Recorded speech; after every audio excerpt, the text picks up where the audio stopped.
One last mailbag, retired numbers, getting Dennis Schröder off the ball, and a lineup for one game to save the earth right now on the Locked On Celtics podcast. I'm so hyped right now. Anything's possible. I'm a mother. I'm a mother lady, ma. Anything's possible. Raina J's back with the vengeance. All the real Celtics fans in attendance. This the truth like 34. This like walking in the garden when you hear the roars. The crowd goes crazy. Most in-depth coverage on the daily. Mainly podcast royalty, the content kings. When you talking about the franchise with 17 rings. Focus like Danny at the deadline. Global, but it got a local feel like the red line, the blue line, the green line. Play it in between time. I'ma throw my C's jersey on in the meantime and press play. When the F's done, I can't wait until the next day. Trying to stay in tune with the C's, that's the best way. Melly. Hey there, welcome back to the Locked On Celtics podcast. Thank you for making the show part of your daily routine, whether you're listening to the show as a podcast, watching it on YouTube, however you're doing it. Thank you for making it something that you listen to on a daily basis, Monday through Friday. I'm John Corrales. I cover the Boston Celtics for Boston Sports Journal, and I wrote a book called The Boston Celtics All-Time All-Stars, which is available everywhere you buy books and on my personal website, johncorrales.com, for $30 if you want a personalized copy. Makes a great gift. Today, we're emptying out the mailbag. One last big mailbag. All of the questions that I've gotten, it's all going into this show. And as I've told you before, I'm leaving vacation, not near a computer for 2 weeks. So the next 2 weeks, I've pre-recorded a 7-episode series, deep dive into the Brad Stevens coaching era to get you through those next 2 weeks before basketball returns and the preseason starts. That's what happens in a couple of weeks. So let's dive right into the mailbag. Simon at Jovian Shadow, my guy, brings up a previous question about Marcus Smart getting his number retired and asks a question about retired numbers, saying, like a championship banner, what if there are number banners instead of retiring a number, your name is added to the number banner and it's in the rafters as a permanent reminder to all? Not just anyone could be added. They'd still be special enough to have retired the number. What do you think? Maybe an added criteria could be number can't be worn again until that last person to wear it has been given permission or has passed away. So I think there's something to that. It's kind of like a Hall of Fame, Wall of Fame, Ring of Honor type of thing. And I can see like the number 2 hanging in the rafters and having it say Auerbach because number 2 was retired for Red Auerbach. But that's one where you could give it to a player. And then if that player ended up being worthy of it, you just hang, under number 2, under Auerbach, you put another name there. And the great number 2s can be retired, 34. Some numbers, I think there still needs to be some level of reverence. Like, who's going to wear 0 again? Who should wear number 33? You think anybody should come out there and wear number 33 again? That would be silly. So I think there's some level of number retirement that I think is worth it. I think the Celtics are in a unique situation where maybe they need to come up with something different to maybe honor these guys. I personally, I think putting a 0 in front of the number works. So 2 is retired, 02 works, right? The 00 is retired for Robert Parrish, but 0 is in circulation. Why can't that work? Why can't 03 be in circulation?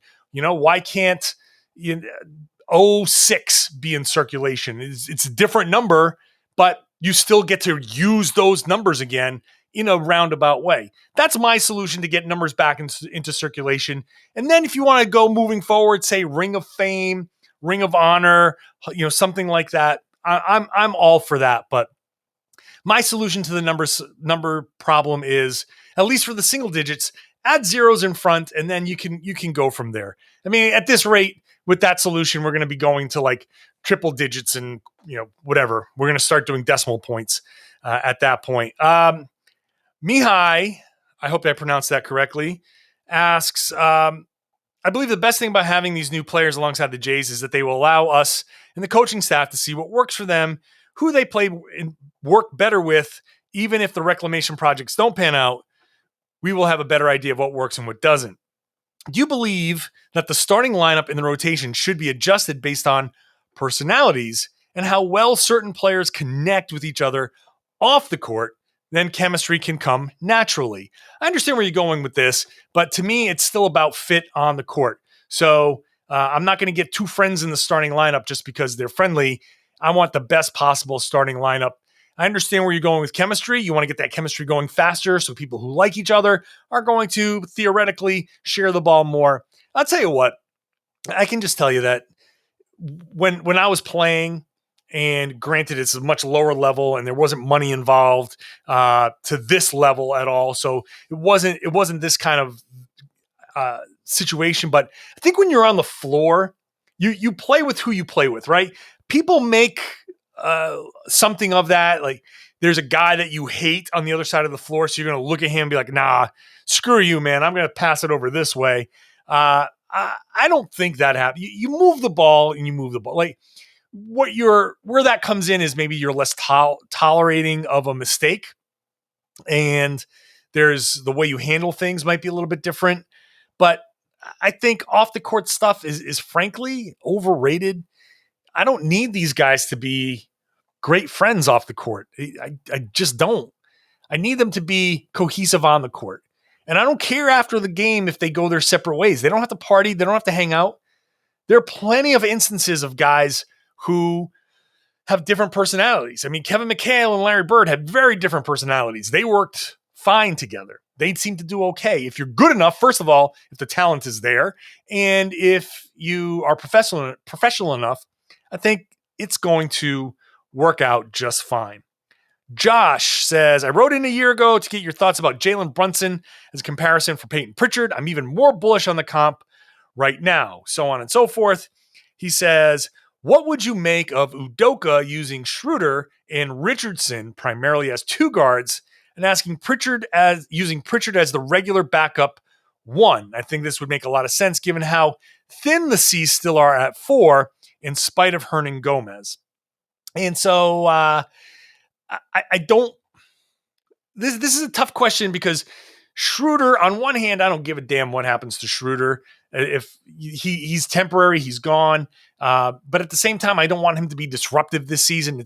You don't want to have a backup point guard or backup guard be disruptive, and it's just not worth him being disruptive. So I don't.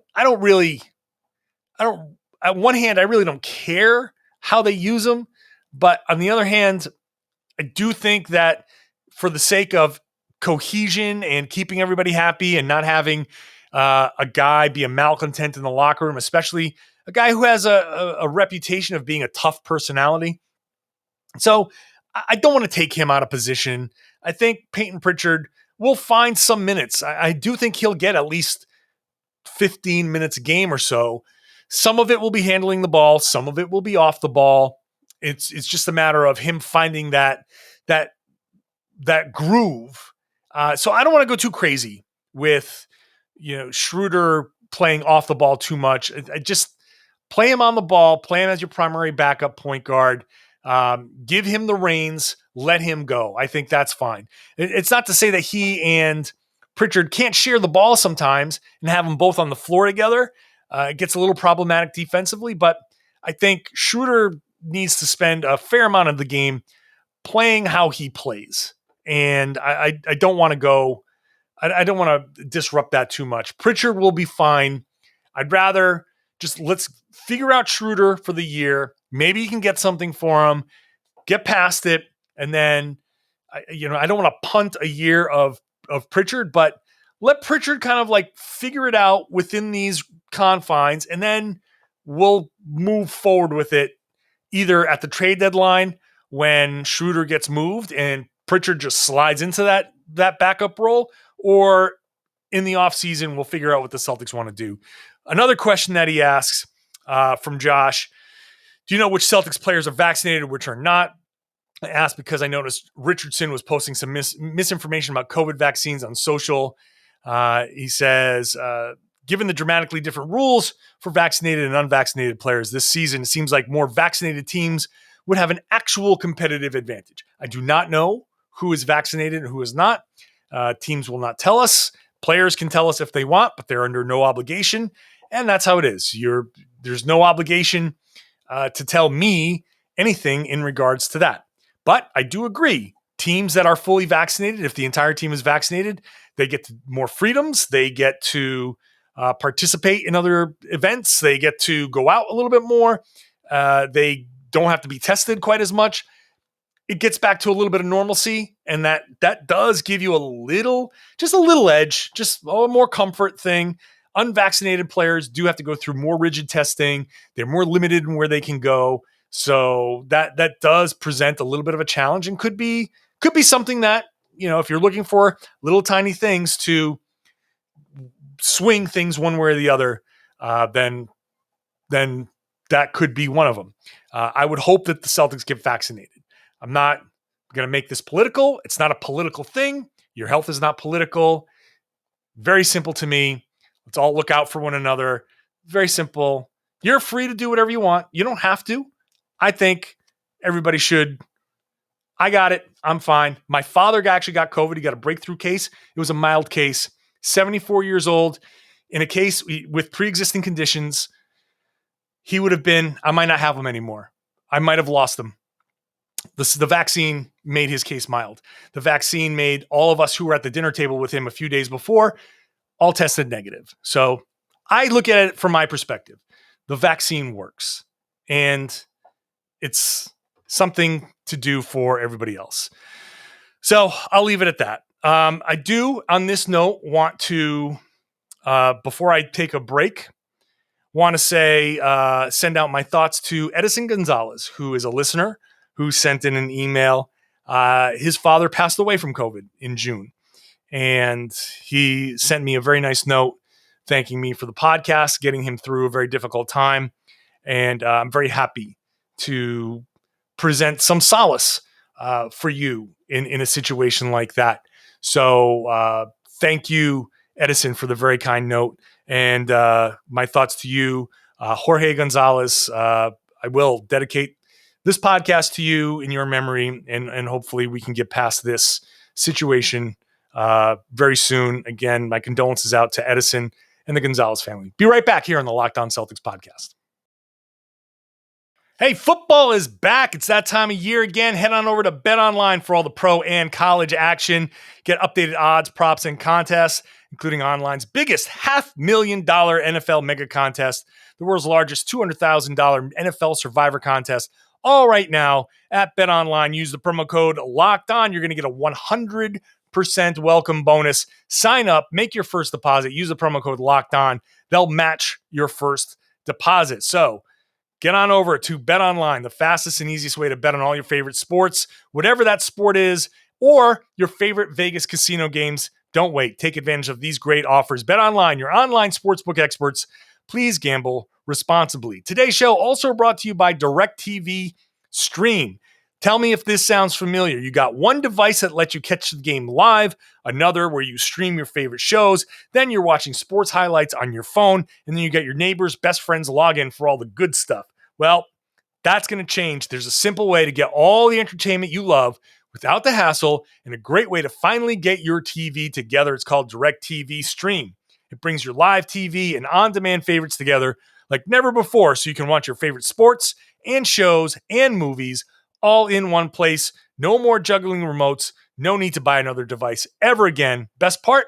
No annual contract. So get rid of the clutter and the confusion. Get your TV together with Directv Stream. You can learn more at directv.com. That's directv.com. Compatible device required.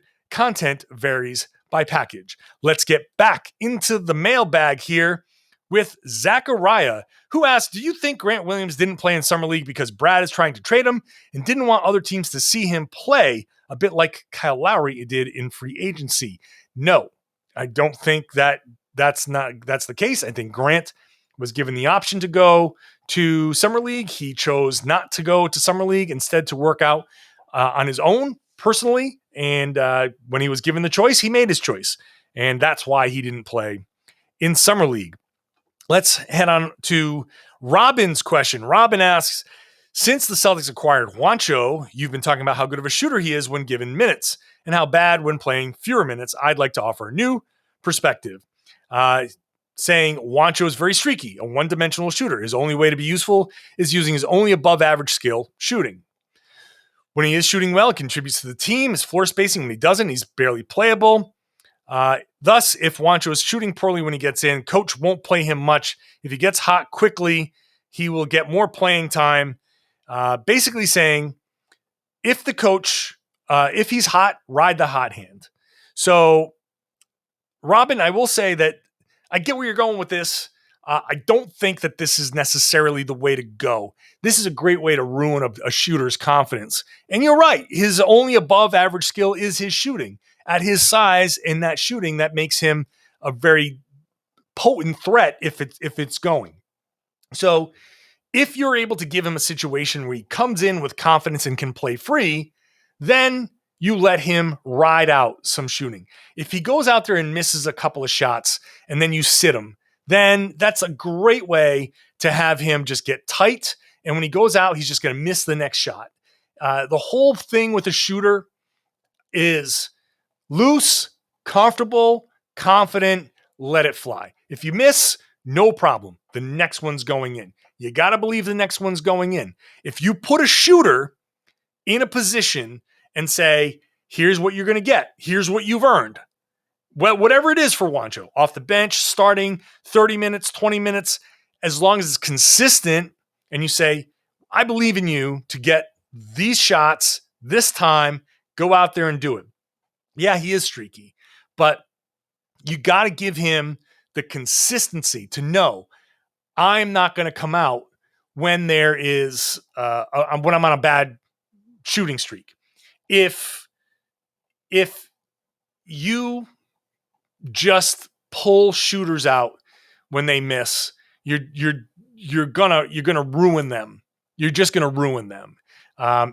Shooters can be very delicate, and not to say that in a soft way, but any little tightness up in the shoulders, anything up here, when, if you're watching on YouTube, shrugging your shoulders, then tightness in the traps, anything that makes your arm, instead of going in line, out like this a little bit, or, shoot a little quicker or aiming a little bit more, anything that makes that shot form kind of tight, then you're asking for trouble. So I understand the mentality behind it.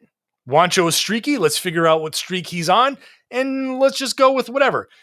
But what's going to end up happening is you're going to find that he'll never get hot, and that'll be a problem. Christian says, with all the moves we made this offseason, it seems like we are still missing something. Do you think the Celtics are planning to go all in and build around the Jays, or do you think it's worth moving Brown and going all in on Tatum? I am very anti-trading Jaylen Brown unless it brings back an absolute bona fide superstar. And frankly, who is that? Are you trading him for Kevin Durant? How many more years does Kevin Durant have? I mean, you can trade him for Kevin Durant right now.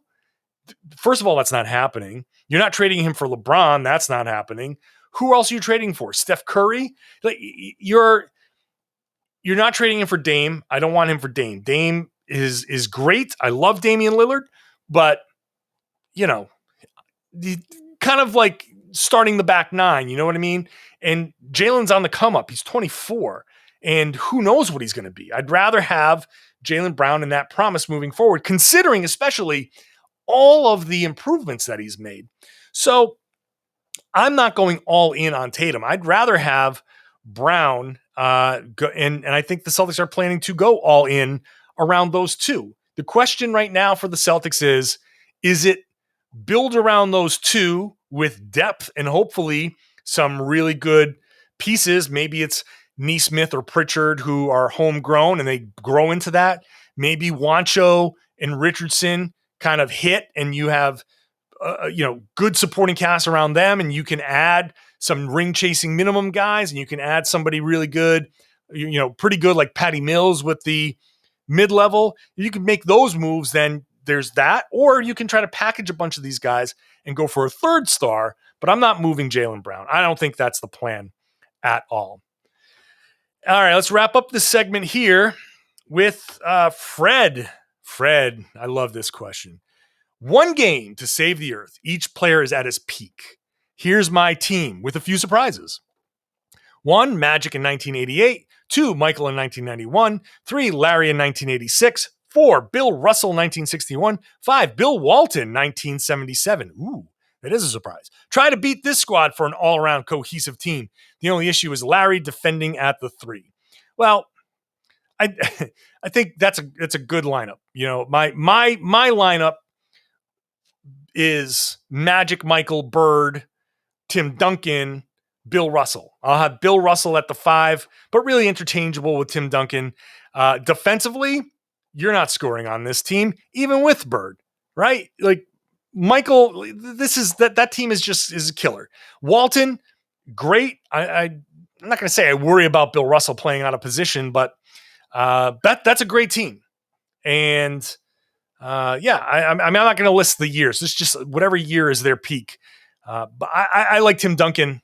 I mean, there's a reason why the Spurs were the Spurs. Spurs were nothing. And then Tim Duncan comes along, and all of a sudden the Spurs become the Spurs. And that changes the entire direction of the franchise. And he's awesome. So I think I'm going to go with Duncan there. Now, here's my team without any of these names. So let's say you've picked your team there. I'm going to pick a team without any of those guys. Still a team that I think can do pretty well. My point guard is Oscar Robertson. My shooting guard is Sam Jones. Small forward, LeBron James. Power forward, Kevin Garnett. Center, Hakeem Olajuwon. Good luck. Good luck with that team. That front line, LeBron, KG, Hakeem. No chance. No chance. I mean, maybe against your team, there's a chance. But, I mean, if I'm saying you can't use those players, I got to go save the world. Like, you've saved the world with these guys. Oh, they're all tired. Go save the world again. My team, my starting 5 is going to kick ass. Sam Jones. Now, some of you younger people here, Big O, Sam Jones, you might not know the full extent of their impact. Robertson was like the early, one of the first superstars of the league. At 6'5" at point guard, he did everything. I mean, he averaged a triple-double, which back then meant a little bit more. The rebounding was probably a little inflated, as the assists were inflated this time around for Russell Westbrook, but the assists were not inflated at all back then. You had to work to get an assist. And Sam Jones, who is a Hall of Famer, a legend for the Boston Celtics, is one of the most clutch players of all time, and really one of, if not the most criminally underrated players in NBA history. And I'll give you this lesson, a quote that I used in my book, The Boston Celtics All-Time All-Stars. It comes from Bill Russell, who says, quote, "In the years that I played with the Celtics, in terms of total basketball skills, Sam Jones was the most skillful player that I ever played with.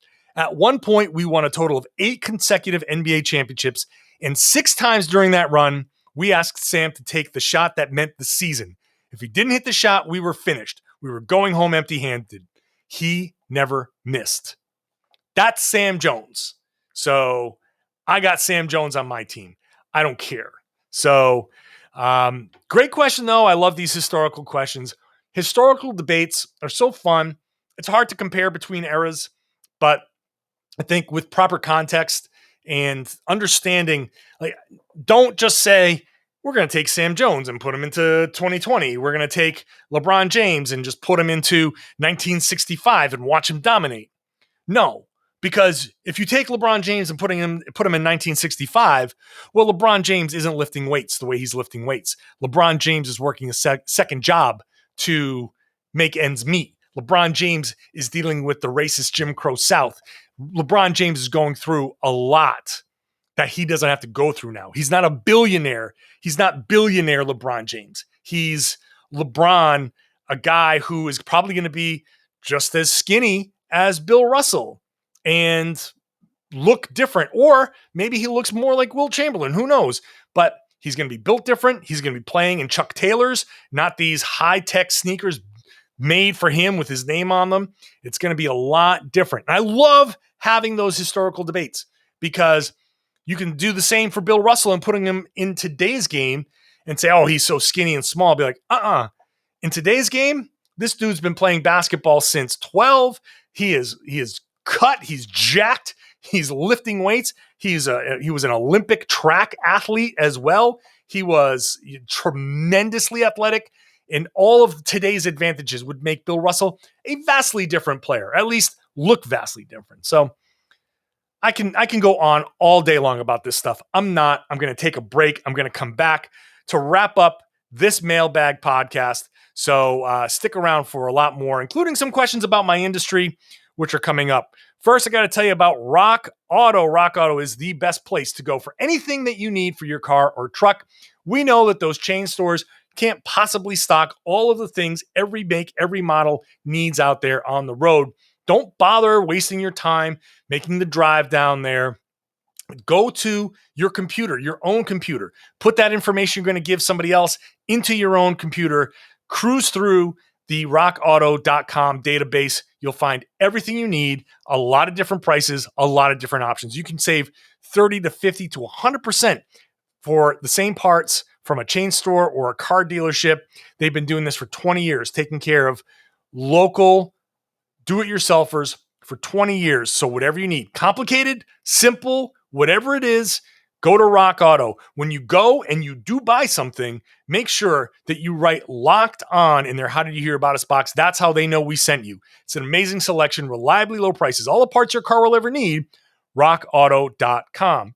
Take some of that money that you saved on the car, go on over to built.com, buy yourself the best tasting protein bars on the market, whatever you want. Fruity, chocolatey, coconutty, it's all there for you. Some 9 base core flavors that are awesome. If you've got a nut allergy, no problem. If you're on a keto diet, no problem.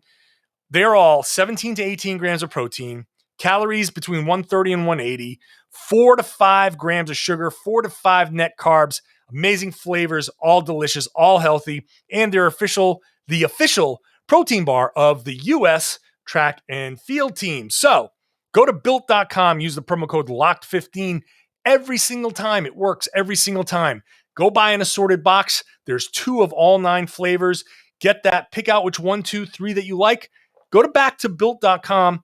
Check it out. Stock up. Use the promo code LOCKED15 again. It works every time. 15% off your order at built.com. Hey, Fridays on the Locked On NBA podcast, Nick Angstead of Locked On Mavericks, Adam Mares of Locked On Nuggets. They power rank the week that was. I'm one of the Locked On NBA hosts. We've got great hosts every day of the week. So make sure you're subscribed to the Locked On NBA podcast. You will not regret it. Let's wrap up the mailbag. Some interesting comments. People are curious about me and my job and all of that. You can always ask me those kinds of questions. People have questions about the Celtics. You can ask me questions about my job, my basketball background, by anything. I shared some of that yesterday, but yeah, you can ask me stuff. By the way, so again, I'm out the next 2 weeks. I've pre-recorded series on the Brad Stevens deep dive. JohnCorrales.com/mailbag to submit your questions. When I get back in a few weeks, I'll try to answer some more of those. I'll pepper those in regularly. So let's start with Travis. Which is your favorite city to visit on the schedule?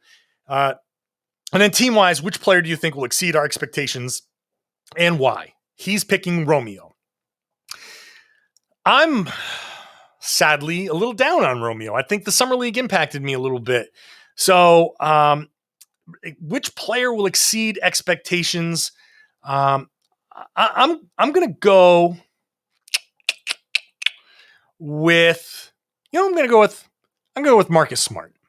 I think Marcus Smart is going to have his best offensive season of his career. I think he is going to surprise a lot of people. So it's a little outside the box there, but I'm going to say Marcus Smart.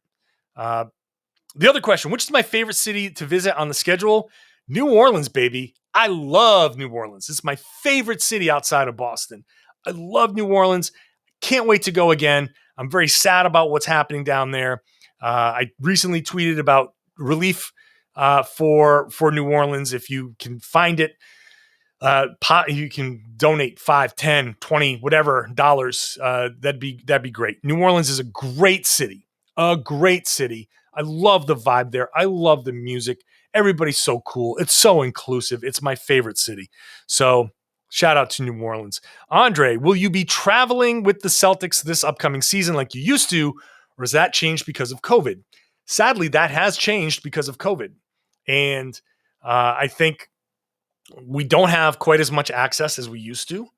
We're not able to be in practices right now. We're not able to be on the floor with these guys. So traveling and going into shoot-arounds where we would get a lot of opportunity here to get guys, pull guys aside, or even just chit-chat with assistant coaches, with Brad Stevens. I would sometimes just chit-chat and talk about basketball or different things. And those are the opportunities to make, some sort of connections there. Sadly, that's not there. And because of Zoom, it just becomes just more effective to watch the game at home and participate in the post-game through Zoom. I will try to travel as much as I can, but sadly, the Delta variant has changed the game and made travel a lot more difficult. So until everything clears up a little bit, my travel will be reduced, which bothers me a bit, but got to deal with it. For me, it hurts my ability to do my job the way I want to do my job. But I just want to make sure that it's clear.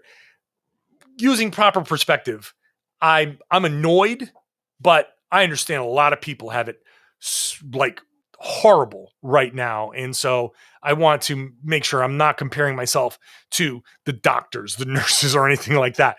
I get annoyed because I have a standard that I want to hold myself to when I'm writing and reporting and all of that. And I'm annoyed that I can't do that. And so privately, I share some frustrations, but also at the same time, I get the relaxed, dude, you're just talking basketball. So that is also true.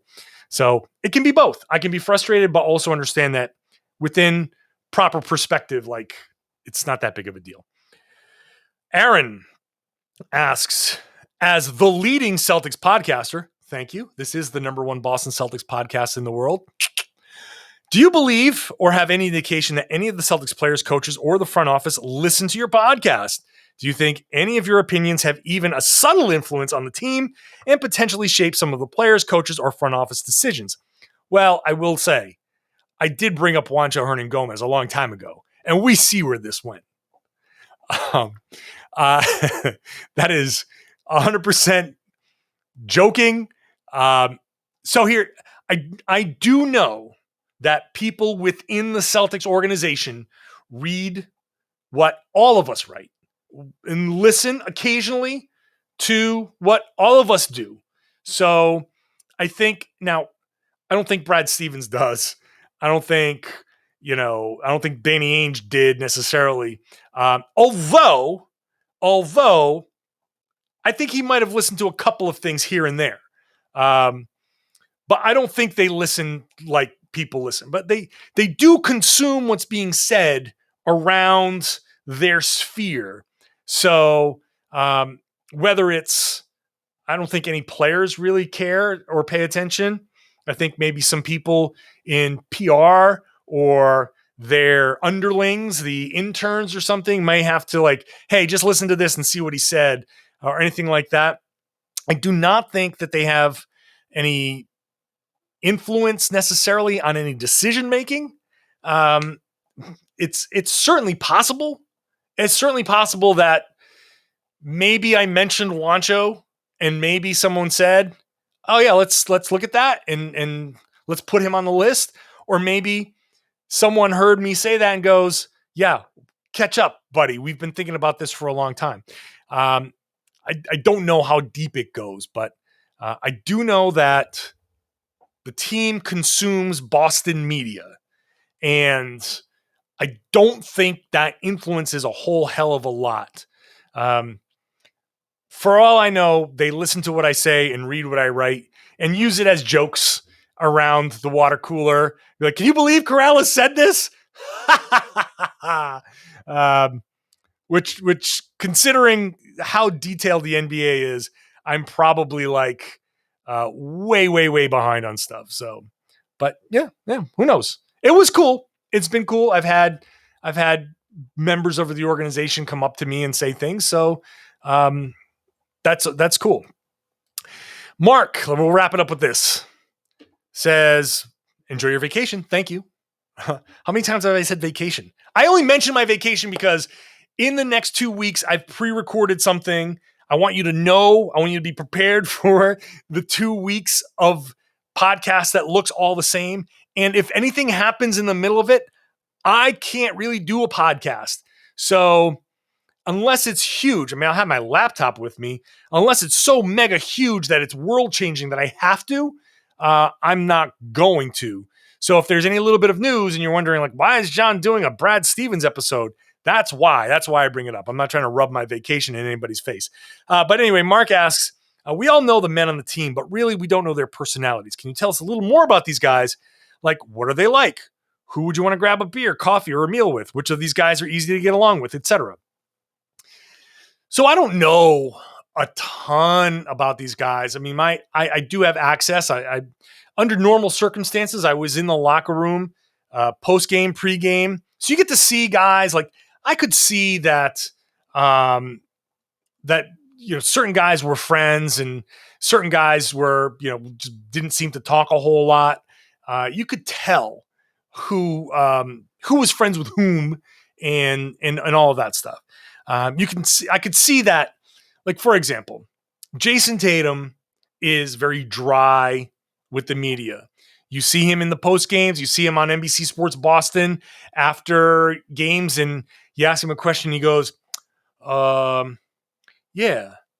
blah, blah, blah, blah, blah, blah, blah, and stops. And you're like, okay, buddy, give me a little something more. In the locker room, when he's not talking to the media, he's just like a normal guy. He's just a normal 23-year-old and joking around and having fun and all of that. So he's guarded with the media. When you put the camera on him, he's very careful about what he says.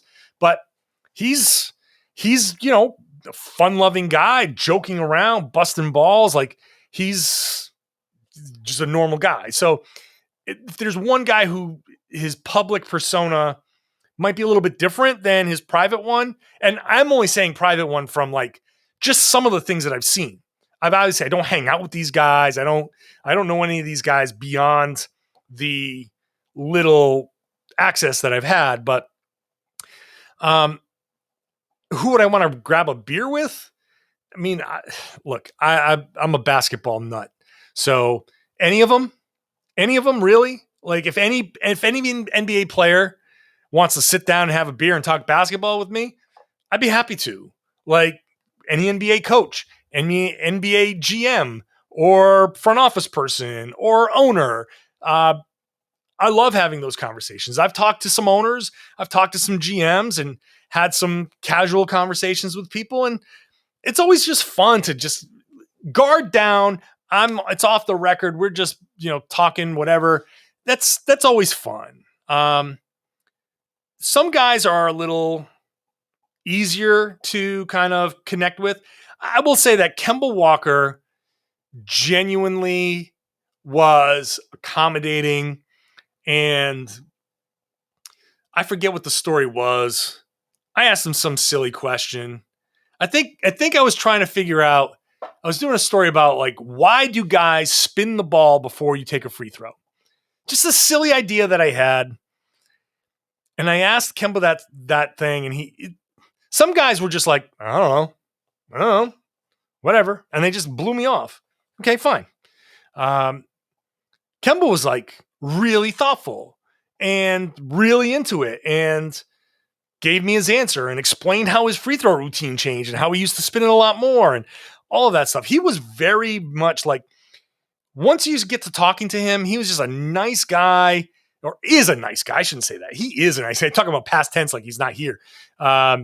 He's just in New York. He is a nice guy, and he is very thoughtful and will accommodate you. And no matter what the questions are, really, he'll kind of roll with it. He was one of the easier guys to talk to, but all of them have their things that they like to talk about and will kind of lean into sometimes. Funniest thing I can tell you is, and I don't know why he did this, I'll end with this. One time I asked for Carson Edwards for Lord knows what. And at that, what normally happens is practice is over. You get to be down there for the end of practice. You ask PR, you're like, we all put in our names. Like, I'd like to talk to this guy. I'd like to talk to this guy. And so I asked for Carson Edwards for something. And I'm standing there, and one of the PR folks brings Carson over and says, Carson, John Corrales would like to ask you a couple of questions. Carson rolled his eyes, like, gave like the Liz Lemon eye roll. I have no idea what I ever did to him or said to him or what it was. He just gave me the eye roll. It really was hilarious. I don't know why. And we, every time we've spoken since, it's been fine. But Carson Edwards giving me that eye roll is one of the funnier moments in my journalistic career. I think it's funny when players try to dunk on me or get it, whatever. Like, sometimes I deserve it. I get it. I'm not going to be one to take it personally. It's really funny. I was the one in the Clippers locker room that asked Patrick Beverley about Marcus Smart a couple of seasons ago. And that whole little feud between Marcus Smart and Patrick Beverley kicked up because he rolled his eyes at me. I was the one that asked. So funny to just see what triggers certain players. I'm not trying to trigger you. It's just I'm trying to ask a question. And the dynamic is wild. Sometimes it works. Sometimes players give you something. Sometimes they don't. I will say I've asked pretty bad questions sometimes. Sometimes I think I ask good ones. Sometimes it's different. There are times where it's quiet and I feel like I need to ask a question, or sometimes other guys aren't in the room yet. They aren't in the Zoom yet. And I feel like I need to ask a question now so this guy can start talking and other guys can come in case they want to ask a question. So I fire something off that's pretty lame. Just like a basketball player, man. Sometimes you take a shot and it swishes. Sometimes it bounces off the side of the backboard. That's how it is. All right. I'll leave it at that. Thank you, everybody. Thank you for a full off season. Stick around for the next 2 weeks for the 7-part Brad Stevens deep dive with me, Chuck McKinney, Mike Dinan. That'll take you through the next 2 weeks. When I come back, preseason will be just underway. The first practices will be underway. We'll start to get some sense. We'll start hearing from Ime Udoka on a regular basis. So there'll be much more to talk about. Of course, you can always send your questions in, johncorrales.com/mailbag. Do that. If you're new and you've gotten this far, subscribe to the show, please, and subscribe to the YouTube channel. Hit that bell, get notified whenever I drop a new episode. And, of course, share the podcast. Tell your friends, tell everybody, spread the word that they should be listening to and watching the Locked On Celtics podcast here on the Locked On Podcast Network.